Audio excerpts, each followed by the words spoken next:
Put on the patrol coat. +1 Esprit de Corps, +1 Shivers. Nice. I don't suppose that there happens to be anything in the pockets? No. Okay. Right.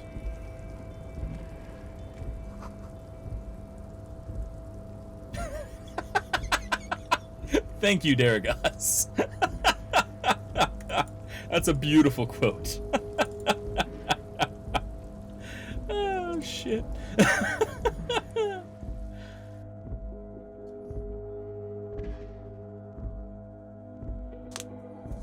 Okay. We're in the room with the electronic lock. This has to be good. Radio is emitting strange buzzing sounds. What's this? La Fumée, Volume 1, Number 4. Okay. And in here, someone left the coffee machine on. Dark liquid in the pot looks almost sentient. Jesus. I was bursting out laughing. It was like, yes, this is perfect. Yes, it's amazing. Well done. Standard office file cabinet. The drawers seem to be locked.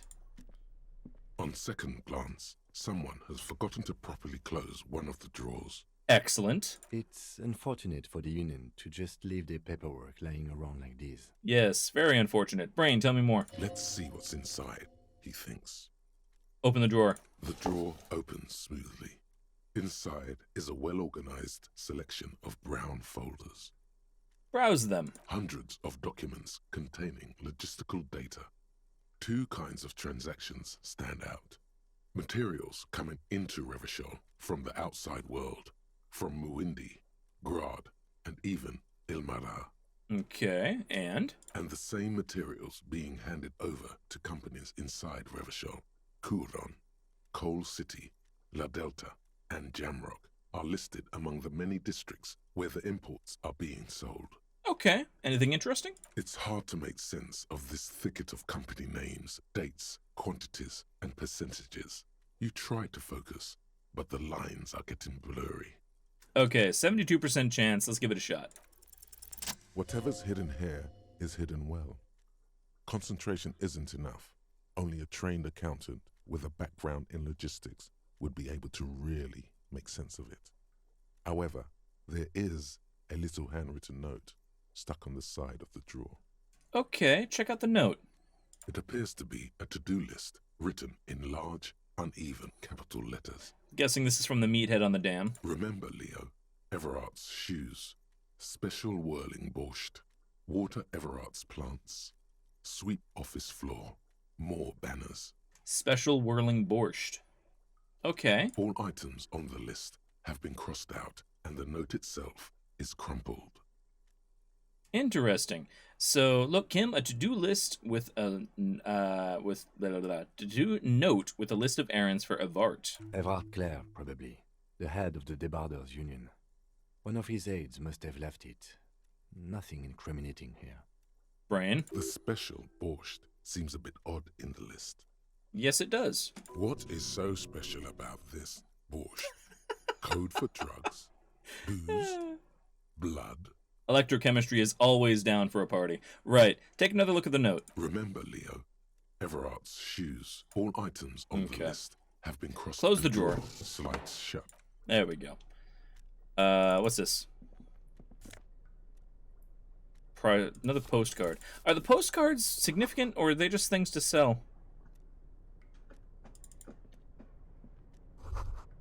Every worker, member of the board is written on top of the flyers.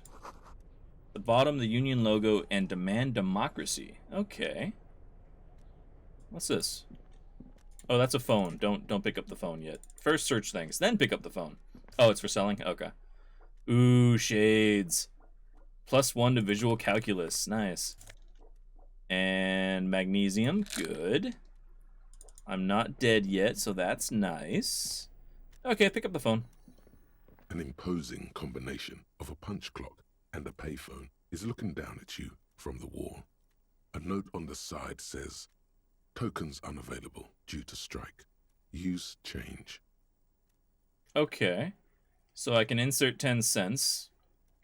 I guess I might as well. The machine swallows your coin, and seems to be waiting for your next move. Right. Let your muscle memory dial a random number. This can't end well.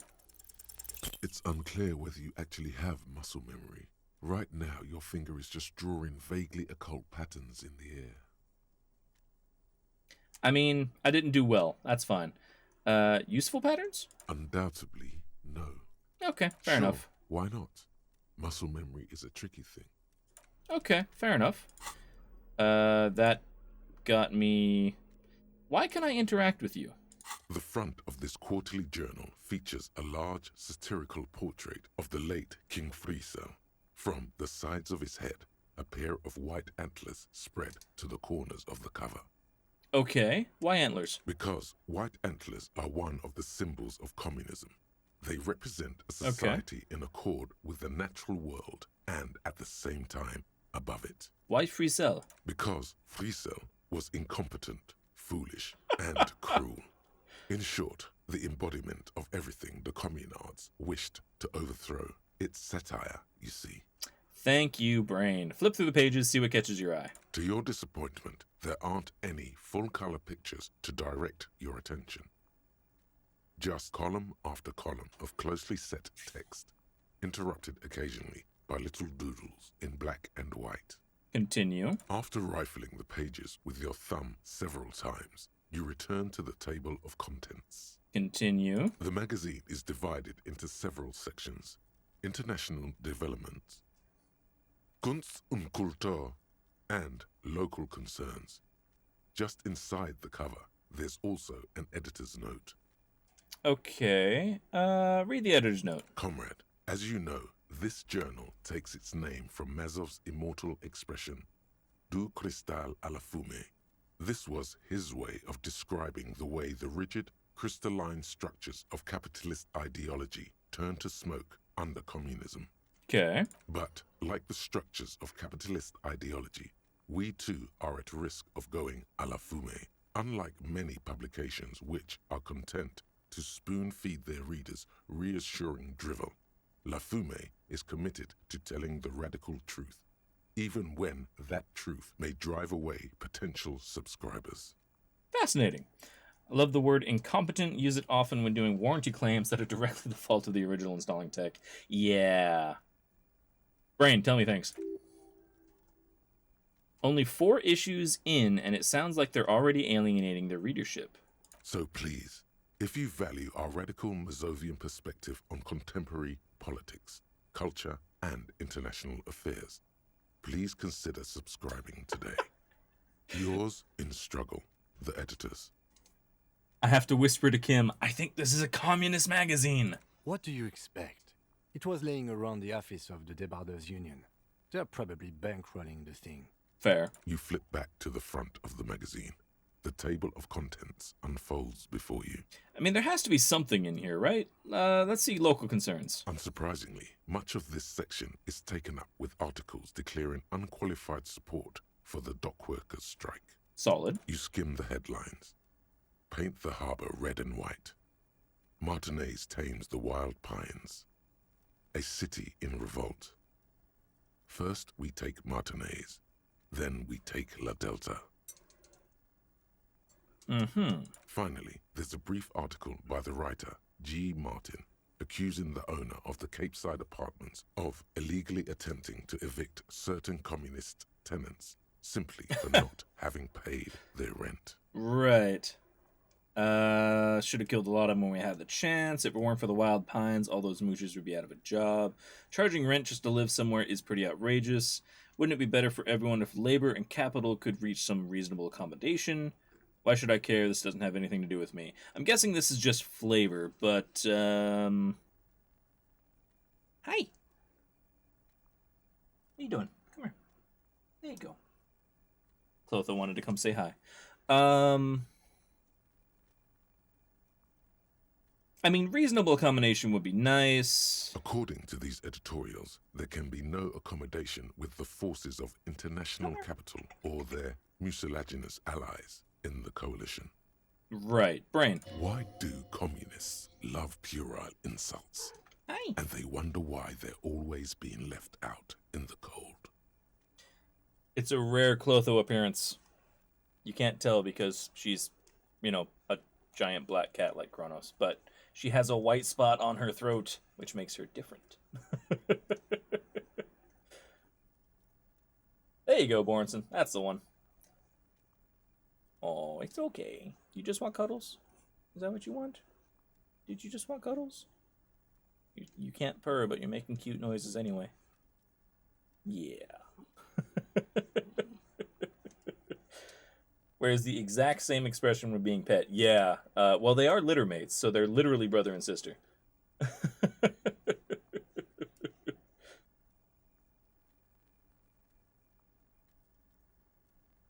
It's okay. It's okay. She's just purring up a storm. Oh, okay. Here, let you down. There you go. Don't walk on the keyboard. I know how much you love it, but don't. Right. Get some of your loose hairs off. Get your tail out of my face. There we go. Right. You flip back to the front of the magazine. The Don't sit table on the of keyboard. contents unfolds before you. Don't sit on the keyboard. Don't sit on the keyboard. Here, come on. There you go. It's okay. I don't know why she likes being on my shoulder, but it is one of her favorite places to hang out. International developments or Kunst and Kultur. It takes a moment, but gradually it dawns on you that Kunst und Kultur must mean arts and culture. Well, yeah, it's just in German. Sounds like German, anyway. Why they decided to title this one section in Vulder is beyond you. Oh, okay, so it's Vulder in this world. It evokes a sense of recognition and fellowship among those privileged enough to understand. Ah, of course. As you leaf through this section, you come across several reviews of recent What you radio doing? plays, as well as a brief artist spotlight featuring a local artist identified only as CS. What you doing? Yeah, okay. The main feature, though, is a long essay titled Tip Top Tournée, a critical Mazovian perspective. There you go.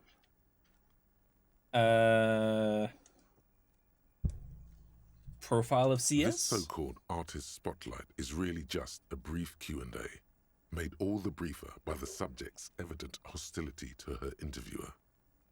Okay. Tip Top The Tournée. actual article is surprisingly light on details, but after skimming a page or two, you gather that it has something to do with motor carriage racing. Excellent. Brain. If you don't follow it, you Kronos, only ever hear Clotho. about the ludicrous sponsorships and obscene death toll.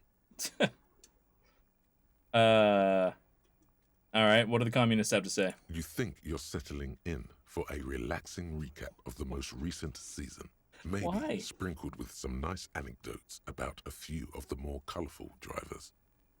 Okay. Instead, you find yourself skimming a 10,000-word feature about all the politically problematic aspects of Tip Top Tournée. Okay. What's wrong with Tip Top? Where to even start? For one, there's the crass commercialism of its sponsorships, and then there's the practically criminal emphasis on deadly motor crashes. Okay. So, all of it, basically. Right. Who wrote it? Oddly enough, this article has two bylines: Nasteb Encolada Bernal and Exilus Buka. Okay. There's no way those are real names. Why aren't they real names, conceptualization? Have you ever met anyone named Exilus? Come on, they're plainly pseudonyms. That's fair. I guess I need to be in this conversation chain now. What's bad about sponsorships? Under capitalism, the article says, every pursuit has its price. Every pleasure, even one as elemental as the joy of racing others around a track, is reduced to an advertising opportunity. True. Thus, the so-called tournée becomes a competition between increasingly meaningless brand signifiers. Your discount laundry detergent racing against a pack of Astra cigarettes, or even a fritter. Okay, but then you get to see him crash. And that precisely is what's problematic about it. Were it not for the promise of random, spectacular violence, audiences would quickly lose interest. True. At the end of the day, it's the destruction of these 750,000 real racers that you're really watching for. Yeah, okay. I'm in it for the violence. You see, one cannot avoid the conclusion that Tip Top Tourney is simply the apotheosis of spectacular entertainment under capitalism. So, Kim, did you know these Tip Top Tourney is actually an orgiastic ritual of capitalistic destruction? I had no idea. I can safely say the thought had never crossed my mind, Detective. I wonder what else is really just a metaphor for life under capitalism. I'm sure most things are, if the young men who wrote this article are to be believed. If I had to wager, I'd say they've never even seen the inside of a motor, much less a motor race. True. I take whatever they write with a large grain of salt. You flip back to the front of the magazine. Okay, I'm not gonna bother with the rest of that. Apparently, it's literally just there for flavor. So, back to the roof then.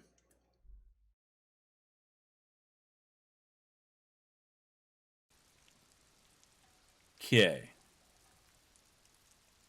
Loading. There we go. I don't have a point to spend, do I? Doesn't look like it? No. So, this way. Can I get down here? No.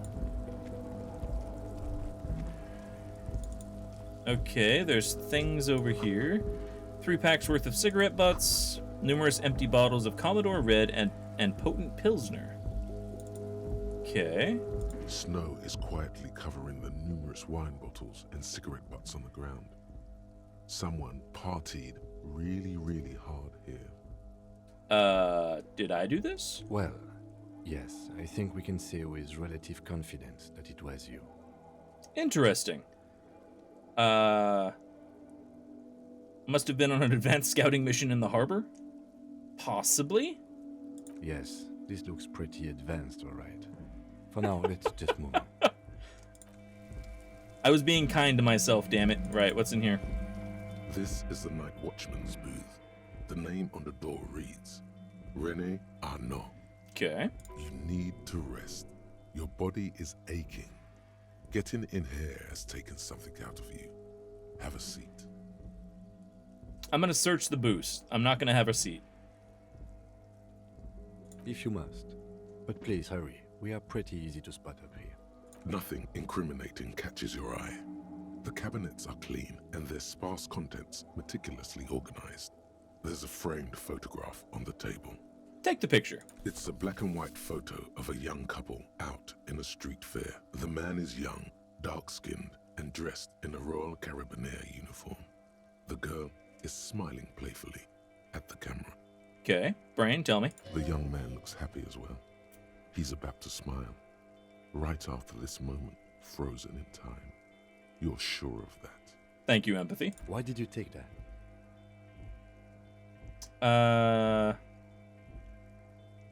Something about this man piques my interest. I think it can be a side thing. Sure. Fine. But let's move. I don't want to be seen snooping around here. That's fair. We won't have a rest here. I think that'll get us caught. So, can I get down here? No. Can't look at that window either. Right. Over here. Oh.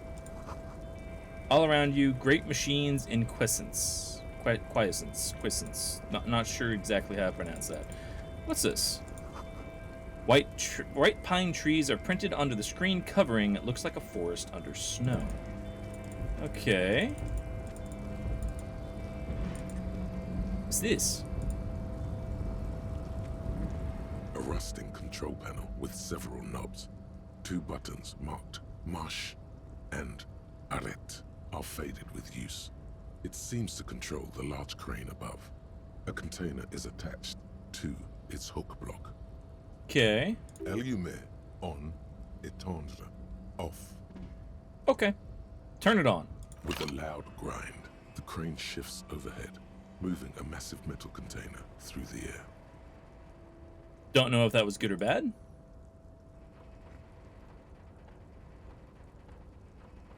Possibly good.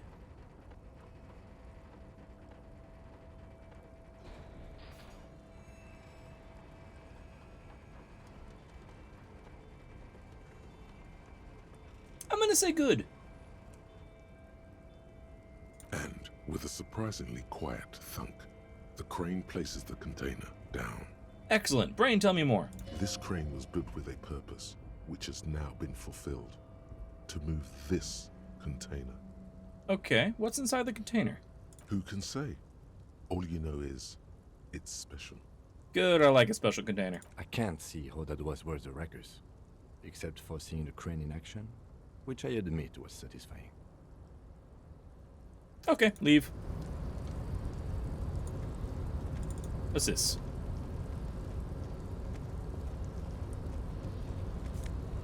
Take the money. Yes. What's this? Take the health. Excellent. And stuff over here. You see faded industrial lettering on the platform. Cabalson. Okay. What's in the container? Before you stands a cargo container. Just one of many in the yard. Lieutenant, my brain tells me there's something special about this container. You do? Because I don't. Wait, why not? There are a million containers here. Why are you fixating on this one? Just feels special? Maybe there's contraband. There may very well be, but we are not here to look for that. We are not here to interact with containers. We are here to get the body down from the tree. Right. Open the You door. attempt to turn the handle, to no avail. The doors seem to be mechanically locked. Brain, tell me more. To your left, the lieutenant considers your actions with some puzzlement. Knock on the door. No reply.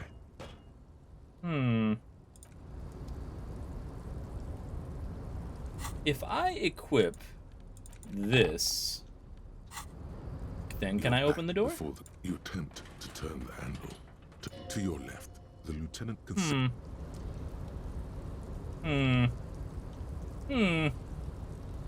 Right. Fair enough.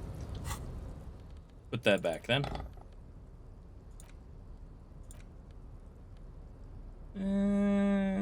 Okay.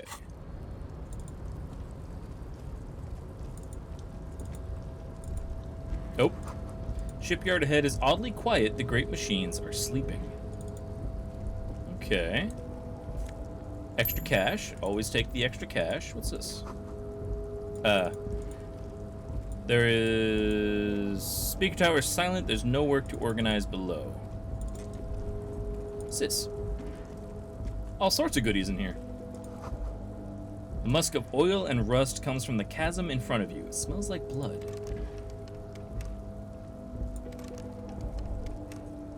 Can't open it if I equip the tool. There we go. +1 to half-light. Which is... This is +1 to interfacing. Okay.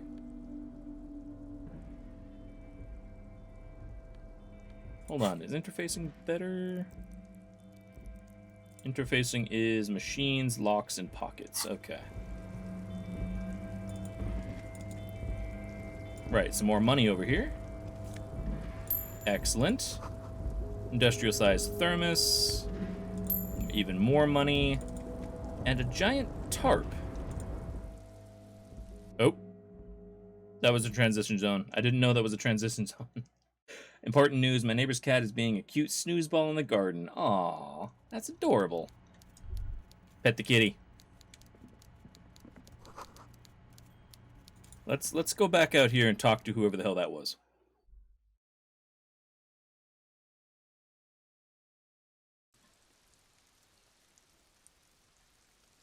Okay. Just made your tea in time. Nice. So what do we have here? Banner sags under the weight of the rain and snow. Who are you? Container, container, I'll turn you nice and red. Container, container, put the logos on. I hope that rhymes in the original language. Continue. The lyrics to this container song are being made up as he goes along. Excellent. The accent is so thick, it's impossible not to notice he's Ubi, from the vanishing peninsula of Ubisunt on Muindi. Okay. Container, container, used to be Wild Pines. Container, container, now belongs to Everard. Excellent. Hi. Everard, he looks after everyone. Huh? Well, hey there. How can I help you, mister? Brain, tell me things. The look in his deep blue eyes is as sincere as you've ever seen. Kind of makes you feel like an arsehole for no apparent reason. Excellent. I see you are not a union man, mister. Did you get lost? You're not one of them scabs, are you? Kitty won't let you get close for pets, though she's more tolerant of me existing these days. Okay. What is it with you people in scabs? I mean, I don't personally mind. Folks is just folks, you know, and folks gotta eat. Okay. Just some of the other guys don't look too kindly on the scabbing kind, if you know what I mean, mister. Interesting. What you doing with the containers? Oh, I'm just making some covers for them containers here. Yes, I am. So it's easier for the crane operators to spot them. Okay. I can logic what's going on. Look at the mountains of containers. Okay. The containers in the yard are green in Wild Pine's livery, and the mountains rising behind Leo is all red in Union colors. Interesting. It's like some red infection was spreading outwards from the container yard's core. So, has anyone told you why you need to change the covers? No, not really. Miss Everett doesn't tell me all the big things. Says I go and tell them to everyone. Right. Looks like a massive redecoration operation. Yes, they are hiding it from the inside. All the red containers have the Debarders Union logo on them. True. Thanks, Leo. Oh, no trouble at all, mister. No trouble at all. Where is everyone? Oh, most of the guys are down at the gates, keeping the scabs from coming in. Leans in with a confidential look. We're on a strike. The whole union is. You don't have to work when you're on strike. Ha! We haven't worked for 2 months now. Making covers without a sewing machine. I suspect foul play. So no one is working? Not everyone is down there, of course. Mr. Everard is in his office, where he always is. And Jean-Luc is guarding the gate. He pauses to think. But Titus and his boys got into some drunken trouble and Everard sent them on a nice vacation. For a week or so. He stops but seems eager to tell you more. Okay. What kind of trouble did his friends get into? Oh, I'm not really supposed to talk about that. That's union business. He smiles and leans closer. Him and his boys stirred up something in town. Probably drank too much and got into a fight or something. I heard Mr. Everett telling them to take some time off. Okay. Did they kill someone? No, I don't think they killed anyone. Let's better talk about something else. Titus and his boys do good work. I don't want to get them in trouble over a little drinking. Continue. He probably doesn't know anything anyway. Who in their right mind would tell him? Fair point. Are you the Leo who wrote the note to make more banners? Oh, yes. I leave all kinds of notes for myself. That old head of mine ain't so good at keeping things in no more. I almost forgot about the borscht. Yeah, what was that about the borscht? Oh, yes. I've been taking special whirling borscht to the men every day since the strike started. Okay. It's very, very good. Makes a man feel so warm and happy. I feel like I could take on Mr. Renadan's boar dogs every time the lunch is done. Okay. Power borscht, huh? Never heard of a borscht that turns little guys into dogfighters. Alcohol, however. Interesting. So you take the soup to the men, is it for striking? Yes. I'm taking it to them. The borscht keeps them happy and in fighting spirits. Makes you all warm inside. They brew it in the whirling in rags. Interesting. Who makes it at the whirling? Oh, the whirling's cook. He makes it. Them is always talking with Mr. Manana in that weird language and laughing together. He doesn't speak what we speak. He's from Grad. Right. So it's spiked. I'll look into it. Oh, sure, mister. Sure. You do that. Yes, sir. Excellent. What's in the container over there? Oh, that one. That should be empty as far as I know. Lots of containers here have nothing in them. They're just waiting to be loaded up. Go on. Told you.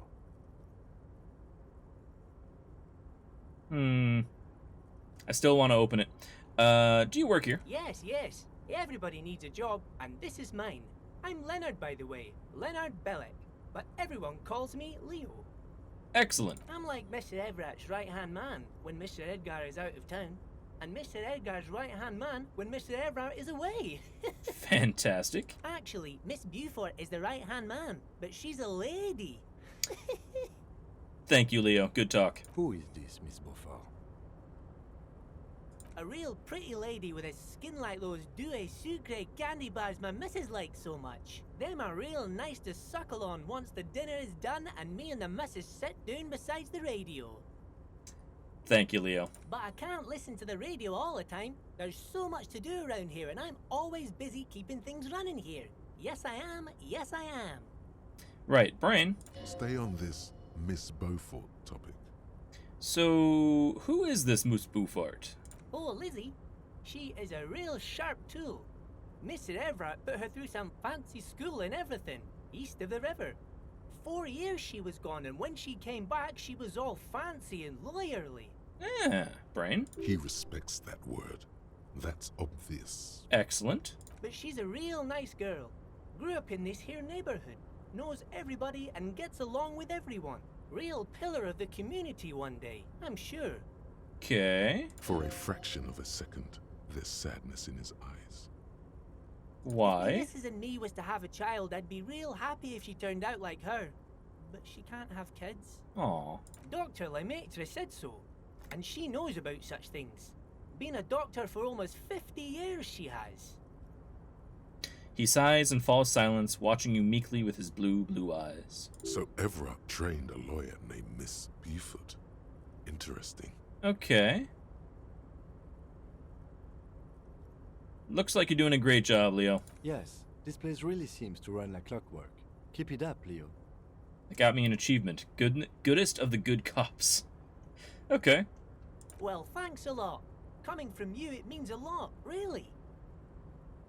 You didn't think it was possible, but the smile becomes wider. Sometimes I feel some of the guys don't really get how much I bust my ass for them here. But you guys are alright. Continue. The white rectangle on your clothes might not mean an awful lot in Martinaise, but the recognition from an authority figure made Leo's day. Aww. Leo is the best. He is.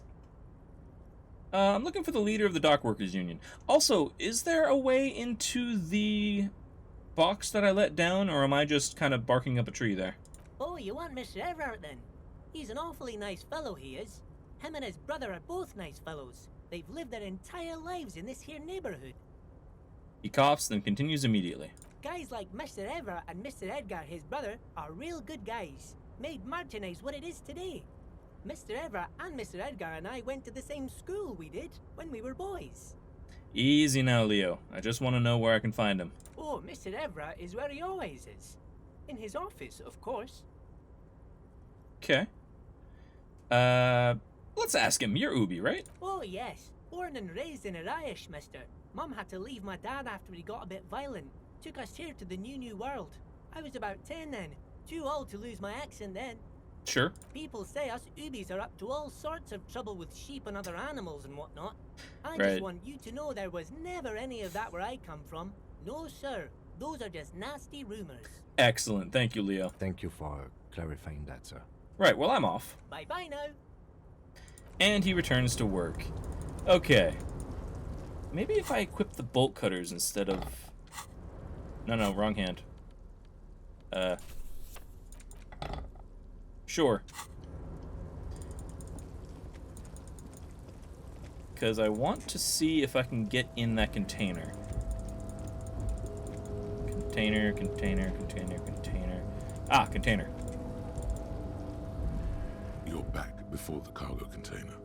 Its drawer has not lessened since you attempt to turn the handle. To your left, the lieutenant considers no reply. Whale Fjord in Ardennes. Okay. Yes? Ah, this is still locked. That's a shame. Okay, never mind. Right, moving on.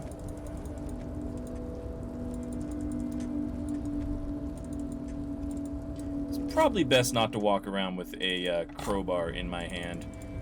Because, you know, while I am robbing them blind, they don't need to know that.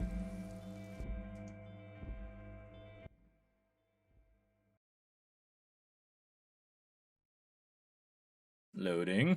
There we go. Okay. We're apparently in the office. Stair made of pallets. A swordfish. Taxidermy fish that tells time. Nice. Right. Large man who is apparently part of his desk. Before you is a walrus of a man seated behind a large desk. He looks up from his work, not the least bit surprised to see you. Excellent. Continue. With great effort, he straightens himself up in his chair, yet says nothing. He simply stares at you. Okay. Let's get straight to business. There's a dead body in a tree. Welcome, Mr. Dubois, Mr. Kitsuragi. It's good of you two to stop by.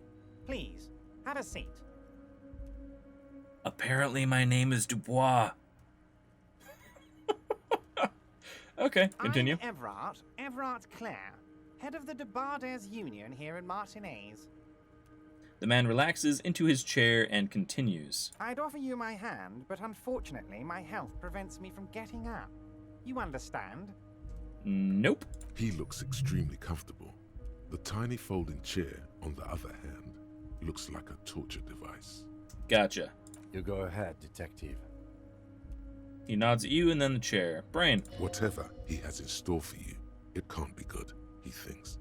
I'll do my best. Right. Forget about that. What's with this Dubois stuff?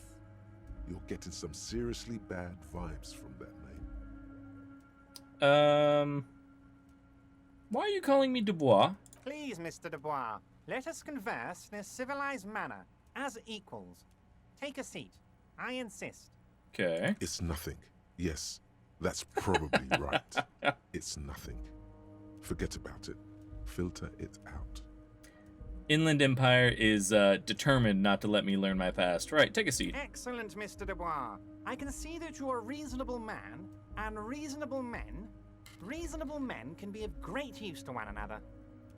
He gives you a sly wink. Okay. Remain serious. So tell me, how can the head of the Debarders Union help a representative of the Revachol Citizens Militia today? Brain? The chair you're sitting on has got to be the most uncomfortable chair in the world. It's violating your backside. I almost died from sitting on a chair. Okay, continue. By the way, I heard you got a rather rude reception from a certain Lawrence Gart. Some people have no manners, it pains me to say. This should take care of that nonsense.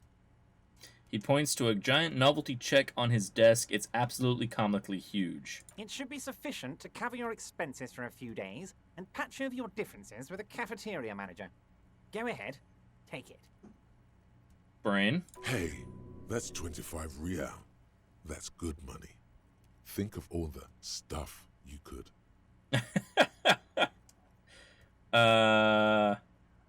We do need cash. Take it and thank him.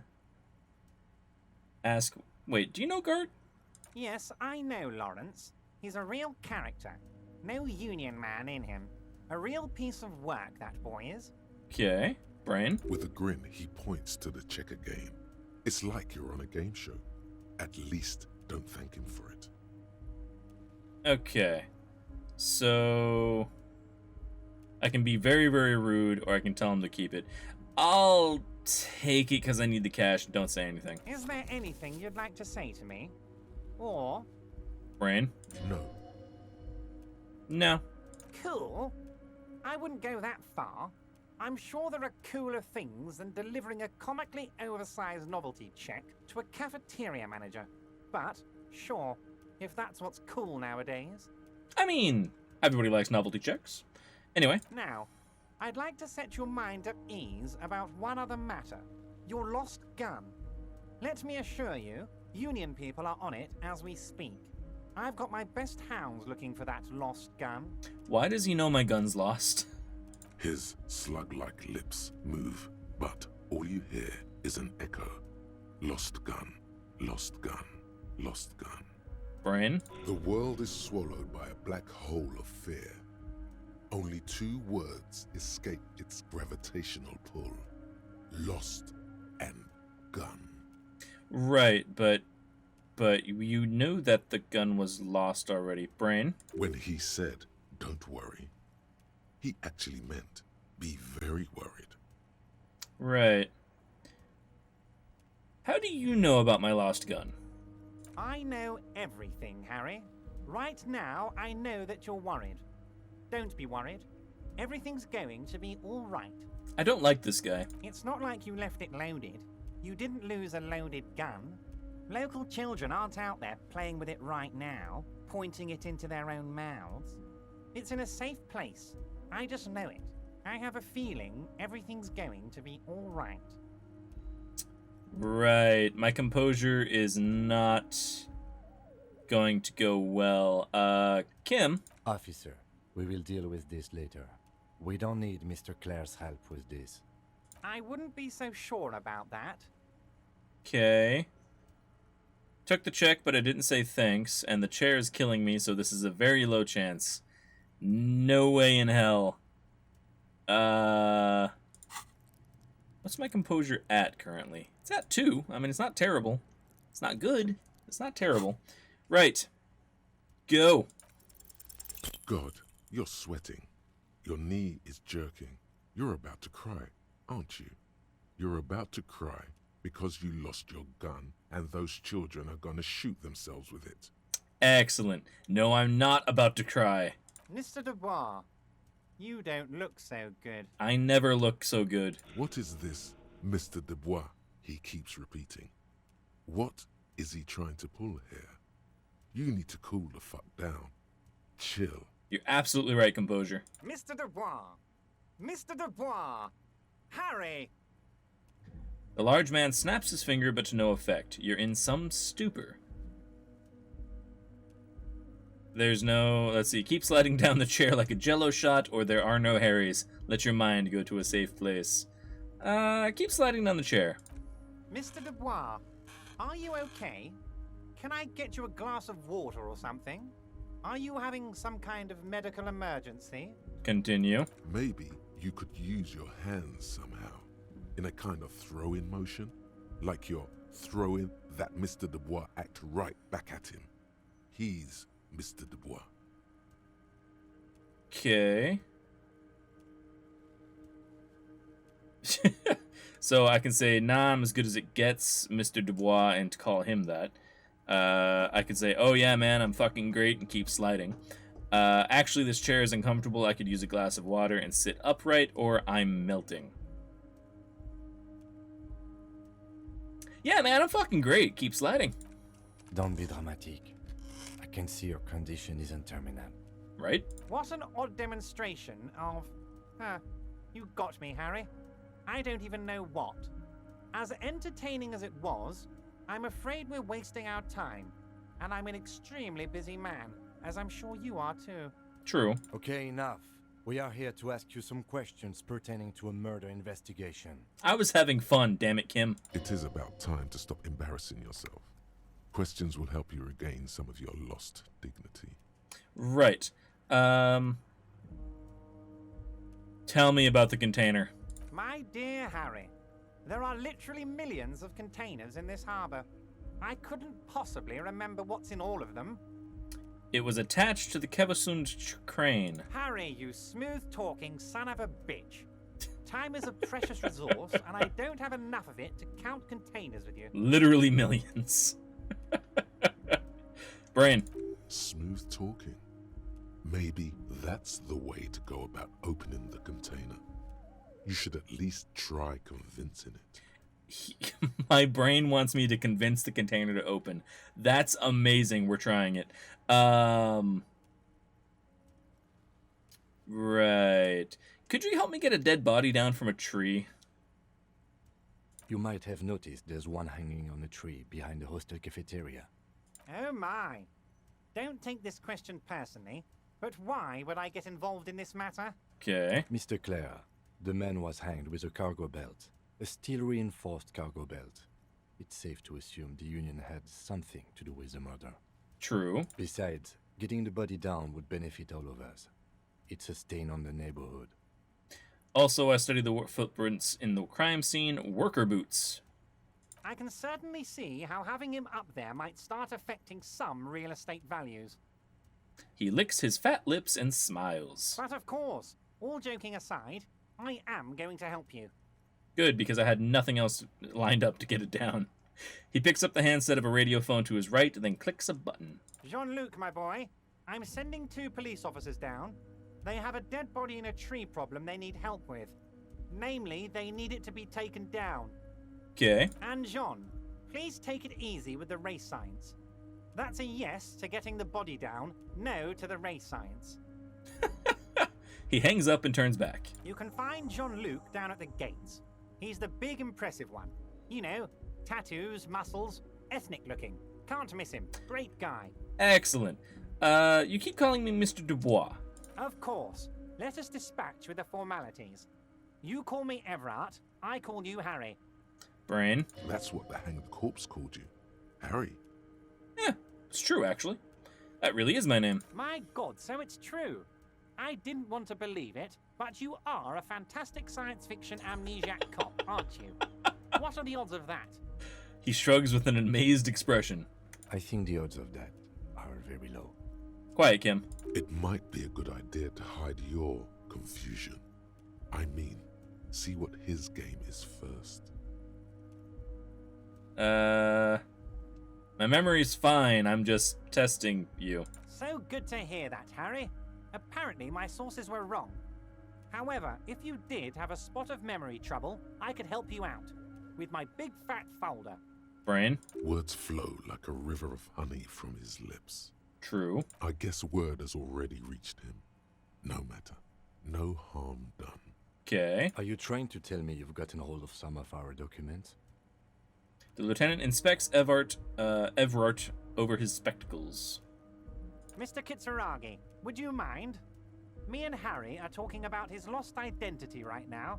A spot of memory trouble, right? Just the one. Brain. Don't just jump to the folder. That's not smart. Shows you're on the edge. Do some probing first. Okay. Do you know where I live? Can't be good. Or I can just jump straight to the folder. But no, let's get this straight. What's my full name? It's Harry. Harry Dubois. Brain. You feel like a Dubois, but you don't feel like a Harry. Strange. Okay. I'm guessing it's Harold or something. I feel like a Dubois, but not quite a Harry. Something longer. Sure, okay. You're Harold. Harmon. Haroldamus. But that's not what the record says. The record says Harry Dubois, a real man's name. Okay. Lieutenant covers his face and sighs audibly. Mr. Kitsuragi doesn't seem even slightly empathetic to your memory loss, Harry. I, however, wish to help you any way I can. Okay. Do you know where I live? But of course, Harry. Your precinct is the 41st and you live in Jamrock. You're a Jamrock boy. A long way from home, but that's okay. Okay. Dubois is also the last name of American psychic cop that the show Medium is based on. Really? Never seen it. He doesn't really seem to know any more about it. I was really hoping somebody would know where I lived.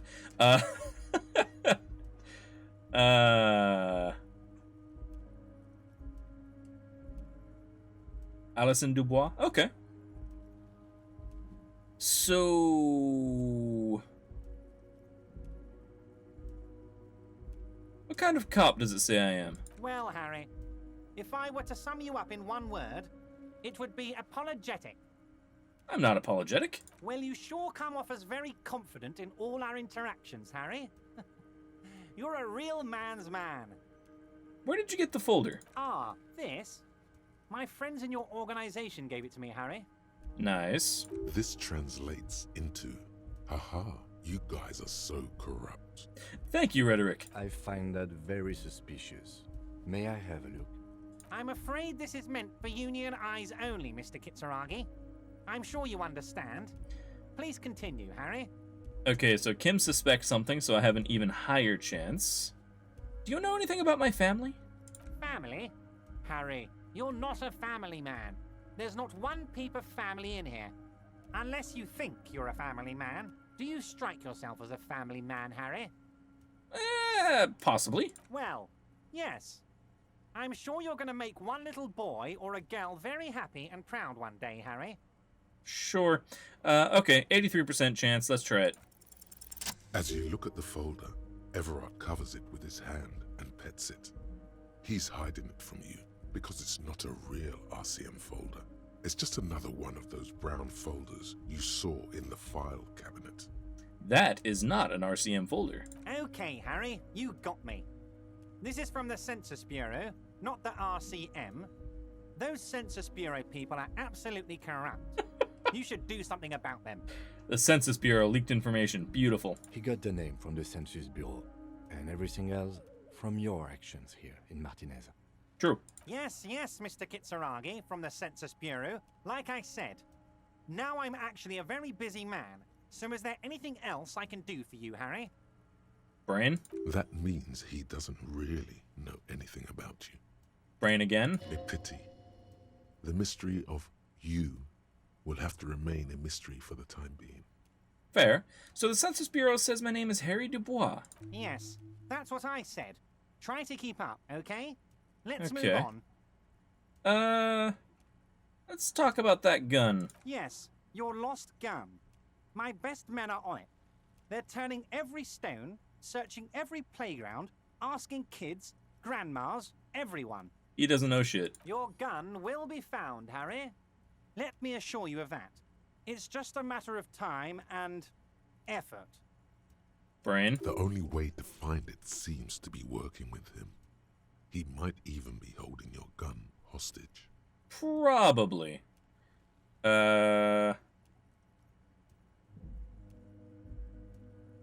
Okay, expand on that. Who knows? Only one thing is certain. If you work with him, you're going to get it back. And working with him might be the only way to do it. Okay. So... Right. Does this mean if I do things for you, I get my gun back? Damn it, Harry. That's exactly what it means. I'm only kidding, of course. Uh-huh. Of course. I understand. We help you, you help us. Aren't you going to ask me how I got in? Harry, honestly, I'm just relieved you didn't get a hernia. A man your age.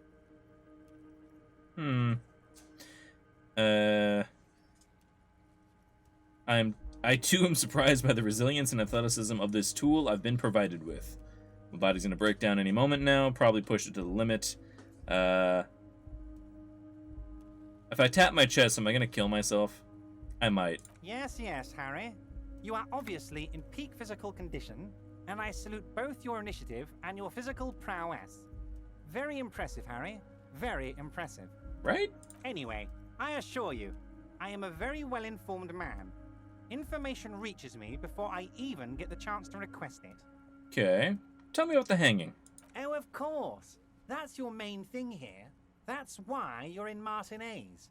I know everything that goes on around here, and I would love to help you like I'm helping you with the body and your lost gun. Mm-hmm. I mean, it's no secret that the lynching is connected to the strike. So much to talk about. Honestly, it's been weighing on me so heavily. I understand you need to interview me. I'm sensing there's a but. But there's a thing that's been keeping me up at night. I want to talk about the hanging. I mean, if we could just calmly talk, exchange information, we could blow this thing wide open. Go on. Yes, that sounds good. Let's do that. But I can't think straight with this thing weighing on me. You're police officers, aren't you? I have a crazy idea. You guys are basically door-opening machines. Incredibly talented at opening doors. Figured that was coming. Kim, is this true? Are we door opening machines?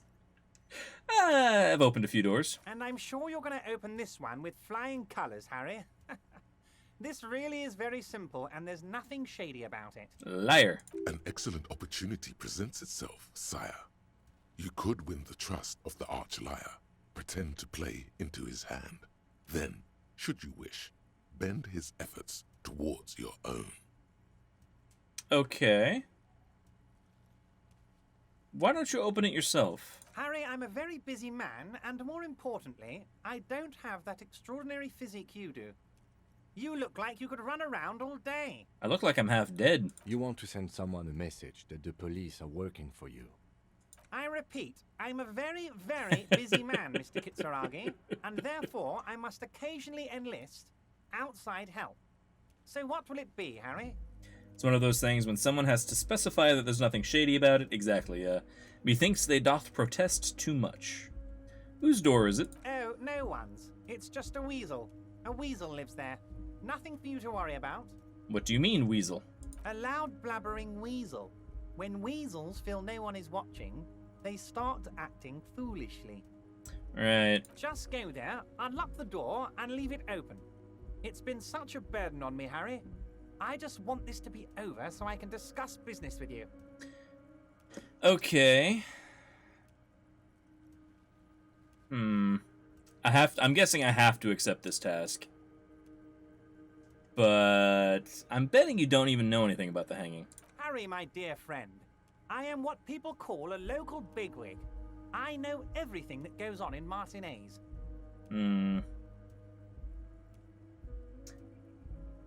If we refuse the task, let's see if there's a way around this.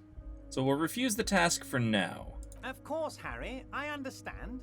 But if that's the case, I don't think we'll ever find your gun. Ah, Even worse, we won't be able to speak like equals about the murder. of course. Perhaps this was just bad timing for you. Know that you can always come back to me. I really hope you do. For your sake, my sake, and for your gun's sake too. Right. Yes, we both understand what you meant. Brain. This may be the only way, he thinks. I won't hold it against you. In fact, we probably should reconsider later. Looking into your shady brew, apparently. I don't know what that means, Harry. Shady brew? There are so many moving parts in my operation, I can't keep track of them all. Continue. You know what? Don't even tell me. Whatever it is, do it. Surprise me. Just one thing. If you can, make it even shadier. Brain. He sincerely has no idea what you were talking about. And he doesn't care either. Excellent. Okay. Well, we can get the body down, and we can always come back and accept that mission, so... Right, we might talk again later. Wait. You need this to get in and out through the gate. Pulls out a plastic card. Great. Wouldn't want to get stuck in here. Here. You're one of us now. A real red and white union man. Take care, Harry. That can't end well. Okay. We now have items. Excellent. Let's go argue with the shipping container. And then I'm probably going to call it a night because I am getting tired and it's almost 4 a.m. for me.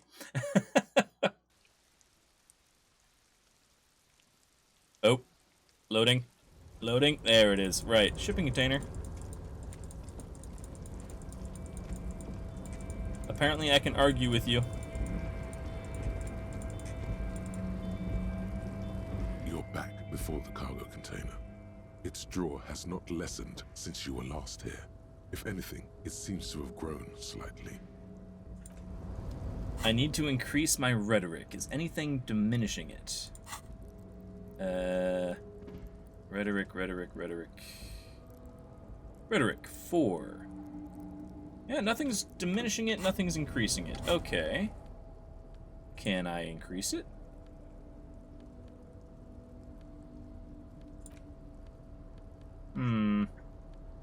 Unfortunately not. Let's equip the pry bar. You're back before the cargo container. And let's try to This drawer convince has not the lessened door to since you were open. last here. Why are you even trying to open a door with rhetoric? Because getting physical wasn't an option. Because what wasn't an option? Using my body over my wits. Now is not the time to get philosophical, detective. You can do that after hours. That's fair. You attempt to turn to your left. The lieutenant considered no reply. Right. Well, that's going to be it for now, I think. We're just gonna new save? Save? There we go. This game is an absolute blast. I am having a hell of a lot of fun with this. So we are going to be playing this on Mondays and Fridays from here on out until we beat it. So, we'll be back on this next Monday. A note real quick, by the way, we will not be streaming next Friday because I have a funeral to attend to the next day very early in the morning, so I can't stay up this late and stream, unfortunately. Before we raid, let's see if anybody is around.